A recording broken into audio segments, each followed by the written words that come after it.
But जो मेरा अस्सलाम वालेकुम, सत श्री अकाल, केम छो, नमस्कार का जो एक तरीका है वो पूरे हिंदुस्तान को अंदर ले लेता है। सेक्युलर कंट्री है, सेक्युलर लोग हैं, बस यही मान के मैं अपना हर प्रोग्राम स्टार्ट करता हूं।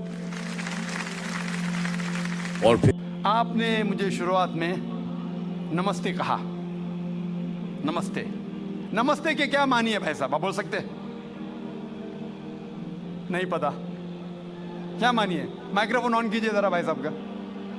नमस्ते मतलब मैं सर झुका के मैं आपको नमन करता हूँ। हाँ, सर झुका के आप मुझे नमन करता हूँ। नमन करता हूँ। सर झुका के, सर झुका के मुझे नमन करना शिर्क है, हराम है, प्रोहिबिटेड है। आप मेरे सामने भी सर नहीं झुका सकते, चाहे आप मुझसे मोहब्बत करते हैं, चाहे आप मेरी इज्जत करते हैं, फिर भी आप मेरे सामने सर नहीं झुका सकते। सर झुकाना चाहिए तो सिर्फ खुदा के सामने, अल्लाह के सामने, और मैं खुदा नहीं हूं।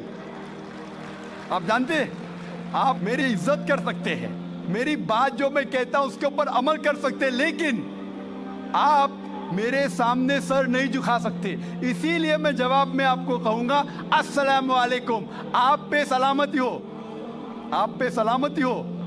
आप समझे ना? मैं आपके सामने झुक नहीं सकता हूं। ये सिर झुकेगा तो सिर्फ अल्लाह के सामने, सिर्फ खुदा के सामने।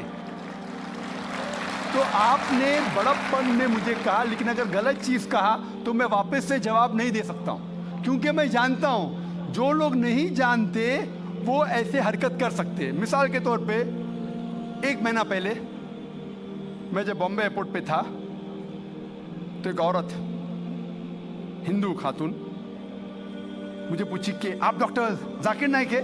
Are you doctor Zakir Naik? मैंने कहा जी हाँ। ओ, मैं आपका रोज प्रोग्राम देखती हूँ, मैं दुबई से 25 साल के बाद मुंबई में आ रही हूँ, 25 साल के बाद हिंदुस्तान में आ रही हूँ। उसकी सिर पे टिका था, हिंदू औरत थी, बोलती मैं आपके प्रोग्राम देखती हूँ और बहुत अल्हम्दुलिल्लाह तारीफ करने लगी। सारी तारीफ अल्लाह की है, मैं कुछ भी नहीं हूँ। और फिर कहने लगी कि मैं तुम्हारे पैर छूना चाहती हूँ। मैंने कहा कि ये गलत है, शिर्क है।